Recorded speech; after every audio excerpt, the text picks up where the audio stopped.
Meaning of expository. Expository. Expository. Expository. Expository.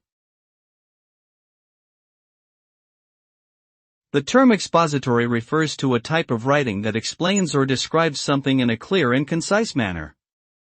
It is often used in academic or instructional contexts, such as textbooks or lectures, where the goal is to provide factual information rather than to express personal opinions or creativity.